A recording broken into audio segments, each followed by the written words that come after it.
Home recipe কর্নারের আরেকটা নতুন ভিডিওতে আপনাদের সবাইকে অনেক অনেক স্বাগত জানাই। আশা করি বন্ধুরা আপনারা সবাই অনেক ভালো আছেন এবং সুস্থ আছেন। আজকে আমি নিয়ে চলে এসেছি মজার একটা মিষ্টির রেসিপি। এই রেসিপিটির জন্য আমি এখানে নিয়ে নিয়েছি ছোটো বাটির 1 বাটি ময়দা।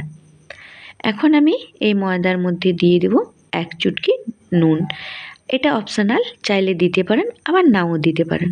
এখন আমি এখানে নিয়ে নিয়েছি আধা চামচের মতো জোয়ানটাকে আমি এই যে হাতের তালুর সাহায্যে এভাবে একটু ক্রাশ করে নেব। এখন আমি এখানে দিয়ে দেবো আধা চামচের মতো মৌরি। আপনারা কিন্তু এখানে চাইলে কালো জিরেও ব্যবহার করতে পারেন, যার যেটা পছন্দ ওইটা নিয়ে নেবেন। এখন আমি এখানে দিয়ে দিলাম গলানো ঘি। আবার এখানেও চাইলে আপনারা সাদা তেল নিতে পারেন, কিন্তু গাওয়া ঘি দিলে গন্ধ এবং স্বাদ দুটোই কিন্তু খুব সুন্দর আসে, তাই আমি এখানে গাওয়া ঘি দিয়ে নিয়েছি। আপনাদের কাছে যদি গাওয়া ঘি না থাকে তাহলে কিন্তু আপনারা সাদা তেল দিয়ে নেবেন। এখন আমি এটাকে ভালোভাবে ময়াম দিয়ে নেব। যত ভালোভাবে ময়াম দেওয়া হবে মিষ্টিটা কিন্তু ততই খাস্তা হবে এবং মুচমুচেও হবে, খেতেও ভালো লাগবে। এই যে দেখুন আমি পুরো ভালোভাবে এই যে দোলে দোলে মেখে নিচ্ছি। এটা কিন্তু অলমোস্ট মাখা হয়ে গেছে। এই যে দেখুন হাতে মুঠি করলে যে বাইন্ডিং হয়ে যাচ্ছে, তার মানে এটা কিন্তু মাখা রেডি হয়ে গেছে। এখন আমি পরিমাণ মতো একটু একটু জল দিয়ে করে এটাকে মেখে নেব। এখানে আমি খুব নরম ডোও বানাবো না, আবার খুব শক্ত ডোও বানাবো না। আমরা যে নর্মাল ঘরে যে রুটি বানিয়ে থাকি তার থেকে জাস্ট একটু শক্ত করে আমরা ডো বানিয়ে নেব। এই যে দেখুন এখানে আমার ডো বানানো কিন্তু রেডি হয়ে গেছে। এখন আমি এটার উপরে সাদা তেল লাগিয়ে নেব ডোটার উপরে, যাতে উপর ভাগটা না শুকিয়ে যায়। এখানে আমি এই যে ভালোভাবে সাদা তেল লাগিয়ে দিয়েছি। এখন আমি এটাকে ঢাকা দিয়ে রেস্টের জন্য রেখে দেব 15 মিনিট থেকে আধা ঘন্টা পর্যন্ত। এখানে আমি নিয়ে নিয়েছি একটা প্যান। আমি এটার জন্য একটা পুর বানিয়ে নেব। আমি এখানে দিয়ে দিয়েছি 3-4 চামচের মতো সুজি। এখন আমি সুজিটাকে একটু ড্রাই রোস্ট করে নেব। এই যে এভাবে নাড়াচাড়া করে আমি সুজিটাকে ড্রাই রোস্ট করে নেব। এই যে দেখুন সুজিটা কিন্তু ড্রাই রোস্ট হয়ে গেছে। এখন আমি সুজিটাকে একটা প্লেটে নামিয়ে নেব। এখন আমি এখানে দিয়ে দেব এই যে ছোটো বাটির 1 বাটি মতো কোরানো নারকেল। এখন আমি এখানে দিয়ে দিচ্ছি ড্রাই ফ্রুটস। আমি এখানে নিয়েছি আলমন্ড, আপনারা চাইলে কাজু পিস্তা যে কোনো ড্রাই ফ্রুটসই এখানে কেটে কেটে দিতে পারেন। এখন আমি এখানে দিয়ে দেব আধা বাটির মতো চিনি। এখানে কিন্তু বেশি চিনি দিবেন না, বেশি চিনি দিলে কিন্তু এটা পুরো চিনিটা গলে জল জল হয়ে যাবে, তাহলে কিন্তু মিষ্টিটা খেতে ভালো লাগবে না। মিষ্টির ভিতরে যে পুরটা থাকবে ওটা কিন্তু শুকনো শুকনো থাকবে, তবেই কিন্তু মিষ্টিটা পারফেক্ট হবে। এই যে দেখুন এখানে কিন্তু চিনিটা পুরো গলে গেছে এবং পুরটা রেডি হয়ে এসেছে। এখন আমি দিয়ে দেব এখানে ভেজে রাখা সুজিটা। ভেজে রাখা সুজিটা দিয়ে আমি আবারও ভালোভাবে মিশিয়ে নিব এবং চিনিটা গলে যে জলটা বেরিয়েছিল সুজিটা দিলে ওই জলটা কিন্তু সুজিটা টেনে নেবে এবং এটা ঝুরঝুরে হয়ে যাবে।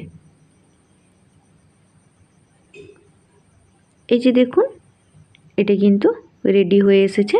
এখন আমি দিয়ে দেবো এখানে কিছু কিশমিশ। কিশমিশটাকে কিন্তু প্রথমে দিবেন না, তাহলে কিন্তু কিশমিশটা পুড়ে যাবে চিনির সঙ্গে, খেতে ভালো লাগবে না। কিশমিশটা কিন্তু নামানোর একটু আগেই দিয়ে নেবেন। এখন আমি কিশমিশ দিয়ে আবারও ভালোভাবে এই যে নাড়াচাড়া করে নিচ্ছি। দেখুন পুরো ড্রাই হয়ে যাচ্ছে। এখন আমি এটাকে একটা প্লেটের মধ্যে নামিয়ে নেব। এই যে এটাকে আমি নামিয়ে নিয়েছি। এখন আমি এটাকে পুরো ভালোভাবে ঠান্ডা করে দেব। এখন আমি মিষ্টির জন্য বানিয়ে নেব চিনির শিরা। এই যে এখানে আমি দিয়ে দিলাম 1 বাটি চিনি। এখন আমি যেই বাটিতে চিনি দিয়েছি ওই বাটিরই আধা বাটি দিয়ে দিব জল। এখন আমি একটা চামচের সাহায্যে চিনিটাকে ভালোভাবে জলের সঙ্গে গুলে নেব। এখানে কিন্তু আমার কোনো প্রকার একতার বা দুতারের চাটনির প্রয়োজন নেই।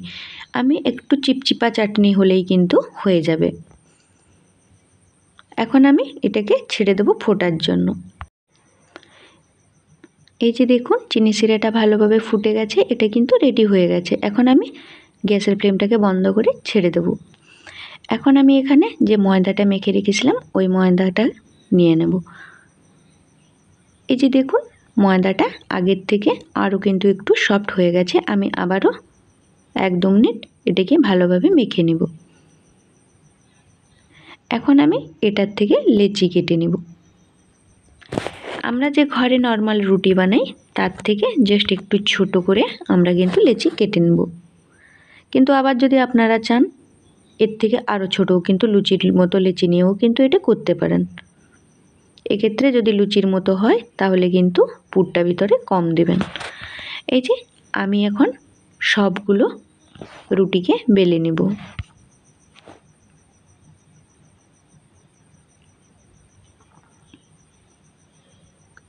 এই যে দেখুন এখানে আমার সবগুলো রুটি বেলা কমপ্লিট হয়ে গেছে। এটা কিন্তু খুব মোটাও হবে না আবার খুব পাতলাও হবে না। এখন মিষ্টিটা বানানোর প্রসেসটা দেখুন। এই যে আমি উপরে সাদা তেল ব্রাশ করে নিচ্ছি। এখন আমি রুটিটার উপরে ছড়িয়ে দিচ্ছি কর্নফ্লাওয়ার। আপনারা যদি কর্নফ্লাওয়ার না থাকে আপনাদের কাছে তাহলে কিন্তু ময়দাও ছড়িয়ে নিতে পারেন।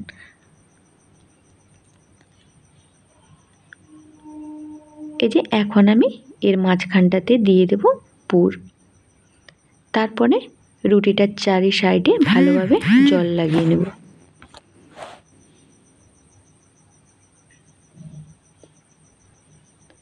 এই যে আমি জল লাগিয়ে নিয়েছি। তারপরে একবার এদিক থেকে মুড়িয়ে নেব, তারপরে ওই সাইড থেকে আবারও মুড়িয়ে নেব। এই যে তারপরে নিচের 2 সাইড আমি ভালোভাবে জল হাত লাগিয়ে মুড়ে নেব।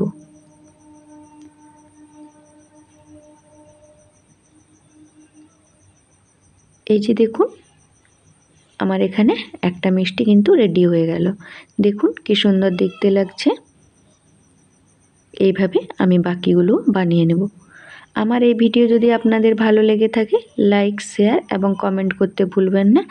এবং এরকম সুন্দর সুন্দর বাঙালি রান্না দেখার জন্য অবশ্যই আমার চ্যানেলটাকে সাবস্ক্রাইব করে পাশে থাকবেন এবং পাশে থাকা বেল আইকনটি অন করে দিবেন যাতে আমার ভিডিওর নোটিফিকেশান সবথেকে আগে পৌঁছে যায় আপনার কাছে। এই যে সেম প্রসেসে আমি আরও একটা মিষ্টিও বানিয়ে নিচ্ছি।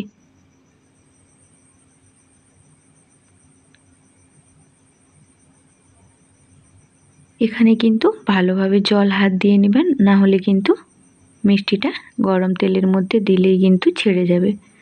যদি তেল হাত দিয়ে ভালোভাবে না চেপে চেপে মুখগুলো বন্ধ করেছেন। এই যে আমি এখানে আবারও জল হাত লাগিয়ে এটাকে ভালোভাবে বন্ধ করে নেব এর মুখগুলোকে। এই যে দেখুন আমার আর একটা মিষ্টিও কিন্তু রেডি হয়ে গেছে। আপনারা কিন্তু এখানে চাইলে এর থেকে আরও ছোট ছোট সাইজের করেও বানাতে পারেন। এই যে সেম প্রসেসে আমি বাকি সবগুলো মিষ্টিকেও বানিয়ে নিয়েছি। এখানে আমার টোটাল 5টা মিষ্টি হয়েছে। এখন আমি এগুলোকে ফ্রাই করে নেব। আমি এখানে সাদা তেল ব্যবহার করে মিষ্টিগুলোকে ভেজে নেব। তেলটা যখন আমরা মিষ্টিগুলো দেব তেলটা কিন্তু কুসুম গরম থাকতে হবে, যেমন আঙ্গুল ডোবানো যায়। এই যে দেখুন মিষ্টিগুলো দিয়েছি, জাস্ট সামান্য একটু বুড়বুড় করছে। তেলটা যদি খুব গরম থাকে তাহলে কিন্তু মিষ্টিটা মুচমুচে হবে না এবং খেতেও ভালো লাগবে না। চিনি শিরার মধ্যে দিলে কিন্তু এটা নরম হয়ে যাবে। তাই এরকম একদম পুরো লো আঁচে আপনারা এটাকে ভালোভাবে মুচমুচে করে ভেজে নেবেন। এই যে আমার এক সাইড ভাজা হয়ে গেছে, আমি উল্টে নিয়েছি। 2 সাইড আমি ভালোভাবে ভেজে নেব। এই যে দেখুন এটা কিন্তু আমার ভাজা হয়ে গেছে, কি সুন্দর একটা কালারও চলে এসেছে। এটা আমার ভাজা কমপ্লিট হয়ে গেছে। এখন আমি মিষ্টিগুলোকে নামিয়ে নেব।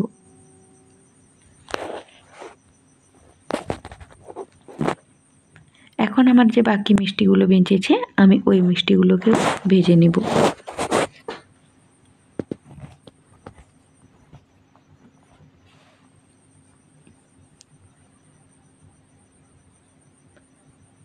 এই যে এখন আমার যে মিষ্টিগুলো প্রথমে ভাজা হয়েছিল এগুলোকে আমি চিনি শিরার মধ্যে দিয়ে দেব। চিনি শিরার মধ্যে কিন্তু দিয়ে মিষ্টিগুলোকে বেশিক্ষণ রাখা যাবে না, 5 থেকে 10 মিনিট উল্টে পাল্টে কিন্তু মিষ্টিগুলোকে তুলে নিতে হবে, নাহলে কিন্তু মিষ্টির যে মুচমুচে ভাবটা ওটা থাকবে না। বেশিক্ষণ চিনি শিরার মধ্যে থাকলে কিন্তু এটা নরম হয়ে যাবে। এই যে আমি এরকম উল্টে পাল্টে নেব। উল্টে পাল্টে 5-10 মিনিট রেখে তারপরে আমি তুলে নেব। আজকের জন্য বন্ধুরা তাহলে এই পর্যন্ত। দেখা হচ্ছে আরও একটা নতুন রেসিপিতে। ততক্ষণ পর্যন্ত আপনারা ভালো থাকুন এবং সুস্থ থাকুন।